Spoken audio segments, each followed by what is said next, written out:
वक्त मिलन का अगले चैप्टर का टाइटल। वीर। क्या करूं, ऐसा ना हो कहीं कि रीमा आंटी या अंजना आंटी कुछ बोल दे श्रुति को। बाकी सबके सवालों के क्या जवाब दूंगा, क्या करूं। श्रुति। वीर क्या सोच रहे हो, चलो। जो भी गलतफहमी हो या जो भी कारण है ना जाने का, वो बड़े पापा के आगे कुछ भी नहीं है। वीर कहीं आपका ये गलत फैसला आपको जिंदगी भर के लिए अफसोस में ना छोड़ दे। वीर मन में सही कह रही है श्रुति, जो भी होगा देखा जाएगा, और फिर उठकर खड़ा हो जाता है। वीर। श्रुति अब और देर नहीं, जल्दी सामान पैक कर लीजिए। वीर फिर उसी रात की पटना की टिकट्स बुक करता है और तीनों निकल पड़ते हैं फिर एक बार अपने गांव के लिए। सुबह के वक्त तीनों पटना पहुंचते हैं और वहां से गाड़ी बुक करके गांव के लिए निकलते हैं। रास्ते में आदित्य। मम्मा हम कहाँ जा रहे हैं? श्रुति सबसे मिलने। आप कहते थे ना हमेशा कि कब जाएंगे हम अपने गांव, तो आज ही सबसे मिलेंगे। आदित्य खुश हो जाता है। वीर वहीं पूरे रास्ते आंखें बंद करके अपने ही ख्यालों में खोया रहता है। जब गांव के आसपास पहुंचते हैं तो वीर सभी चीजों को बड़े गौर से देख रहा था। उसके चेहरे पर खुशी के साथ परेशानी भी झलक रही थी। श्रुति वीर का हाथ पकड़ लेती है। श्रुति आप चिंता मत करो, सब ठीक हो जाएगा। वीर बस सर हिला देता है। दोपहर के वक्त तीनों घर के बाहर पहुंचकर गाड़ी से उतरते हैं और वीर बड़े भारी कदमों से अंदर दालान की तरफ जाता है। बड़े पापा दालान पर ही बेड पर लेटे हैं और दक्ष और प्रिया, साक्षी और रवि की बेटी, पास में ही खेल रहे थे कि वीर, श्रुति और आदि अंदर आते हैं। जैसे ही बड़े पापा की नजर वीर पर पड़ती है, उनकी आंखों से आंसू बह पड़ते हैं और वो उठने को होते हैं पर वीर दौड़कर जाकर उनसे गले मिल जाता है। दोनों की आंखों में आंसू होते हैं और दोनों ही बाकी दुनिया को भूल जाते हैं। दोनों को ही बाकी किसी की फिक्र नहीं होती। बड़े पापा। वीर कहां थे अब तक? अपने बड़े पापा से भी दूर हो गए। वीर पहले उनके आंसू साफ करता है और बोला, हमने आपसे कहा था ना कि आप अपना ख्याल रखेंगे और आपने वो नहीं किया ना। बड़े पापा हमारा ख्याल रखने वाले हमसे दूर हो गया था तो। वीर बस अब चुप हो जाइए आप। बड़े पापा फिर एक बार वीर के गले लग जाते हैं। श्रुति और आदित्य खड़े होकर बस ये दृश्य देख रहे थे। श्रुति की भी आंखों में आंसू आ जाते हैं और आदित्य बस पहले अपनी माँ को फिर अपने पापा को बड़े हैरानी से देखता है कि वो दोनों इतने रो क्यों रहे हैं। इधर दक्ष दौड़ता हुआ घर के अंदर जाता है। दक्ष प्रीति से, मम्मा एक अंकल आंटी और बच्चा आए हैं और ताऊजी उन अंकल से गले मिलकर रो रहे हैं। साक्षी, रजनी और प्रीति को तो अपने कानों पर यकीन ही नहीं होता और तीनों दौड़ते हुए बाहर की तरफ जाते हैं क्योंकि उन्हें अंदाजा हो गया था कि ये सिर्फ और सिर्फ वीर ही है। तीनों जब दालान पर आते हैं तो वीर श्रुति को देखकर उनको ऐसा लगता है जैसे वो कोई सपना देख रहे हो। साक्षी जाकर श्रुति के गले लगती है और सबकी आंखों से आंसू बह पड़ते हैं। फिर रजनी और प्रीति भी आकर श्रुति के गले लग जाते हैं। चारों एक दूसरे को गले लगाकर रोते रहते हैं। वहीं वीर और बड़े पापा दोनों की आंखों में आंसू होते हैं। दोनों गले लगे रहते हैं। साक्षी फिर श्रुति को अंदर लेकर जाती है जहां कविता और बड़ी मां से मिलते हैं। साक्षी, श्रुति सिर्फ सर हिला देती है। साक्षी जाकर आदित्य को गले लगाती है। साक्षी, मैं।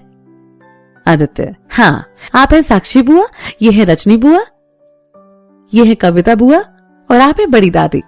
और फिर प्रीति की तरफ इशारा करके, आप हैं हमारी बड़ी माँ। फिर आदित्य सबके पांव छूता है और हमें आदित्य प्रताप सिंह। सभी की आंखों में आंसू होते हैं और आदि की बात सुनकर हंस पड़ते हैं। सभी उसे गले लगाकर ढेर सारा प्यार करते हैं। फिर श्रुति पिया से मिलती है और उसे गले लगा लेती है। श्रुति, पीयू कहाँ पर है? साक्षी, पीयू वीर के कमरे में पड़ी है, उसे उसके मामू के अलावा कोई चाहिए ही नहीं। साक्षी, और ये दक्ष और ये प्रिया मेरी बेटी। श्रुति जाकर दोनों को गले लगा लेती है। दक्ष, आप भाभी है ना? श्रुति सर हिला देती है। हमें जानती हैं आप?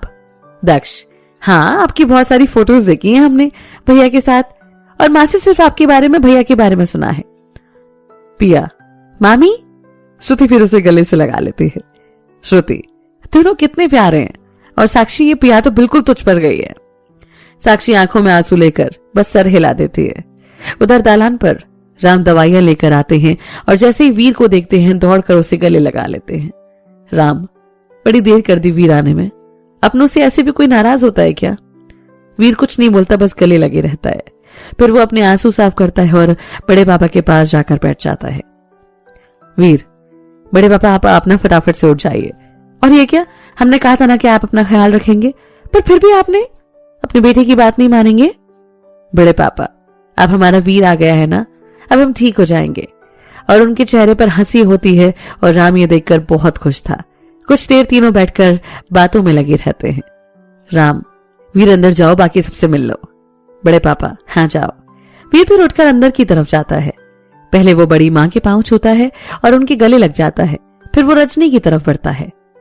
रजनी, सॉरी वीर, तू ये रिश्ता पहले ही खत्म कर चुका है, तो प्लीज ये दिखावा मत कर। वो साक्षी और कविता तीनों वहां से चले जाते हैं और आदि को अपने साथ ले जाते हैं। वीर फिर प्रीति चाची के पास जाता है। वीर, आप भी नाराज हो? प्रीति, नहीं वीर, पर आपने गलत किया। वीर उनके गले लग जाता है। प्रीति, अच्छा छोड़ो, ये है पिया। वीर, साक्षी की बेटी, और उसे गले से लगा लेता है। वीर, चाची देखो, ये तो बिल्कुल आपकी अपनी छुटकी की तरह है, बस गुस्सा उसकी तरह मत होना। और फिर दक्ष के गले लग जाता है। भैया आप कहां थे अब तक? वीर, बस बेटा, थोड़े दिन के लिए कहीं बाहर गया हुआ था। दक्ष, भैया अब आप हमारे साथ रहेंगे ना? पिया, और नहीं तो क्या, मामू अब हमारे साथ ही रहेंगे, है ना मामू? वीर बस सर हाँ में हिला देता है और दोनों को गले लगा लेता है। वीर, चाची राजीव सब कहां पर है, और पीहू? चाची, पीहू आपके कमरे में हमेशा वहीं रहती है। वीर अपने कमरे की तरफ बढ़ जाता है और गेट नॉक करता है। पीहू, कौन है? वीर, अब जब गेट ही नहीं खोलोगे तो पता कैसे चलेगा? पीहू, मामू, और गेट ओपन करके उसे गले लगा लेती है। वीर, कैसा है मेरा पीहू? पीहू, आपसे नाराज है बस। वीर, सॉरी ना बेटा, माफ कर दो ना अपने मामू को। पीहू, सोचेंगे बाद में। वीर, अच्छा फिर ठीक है, और मेरा बेटा कितना बड़ा हो गया है? पीहू, आपको पता भी है 7 साल बीत चुके हैं और आप कह रहे हो कितना बड़ा हो गया है। मामू, हम सब ने आपको बहुत मिस किया। वीर, हमने भी आप सबको बहुत मिस किया। फिर दोनों बाहर की तरफ आते हैं। वहां प्रिया आकर श्रुति के गले मिलती है और दोनों को आराध्या से मिलवाती है। फिर वो वीर के भी गले लगती है।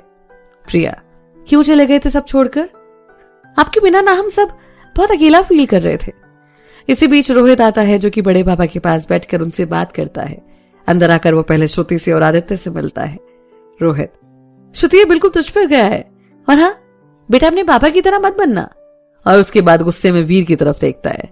जैसे ही वीर उसे गले लगाने को आगे बढ़ता है, रोहित उसे बीच में ही रोक देता है।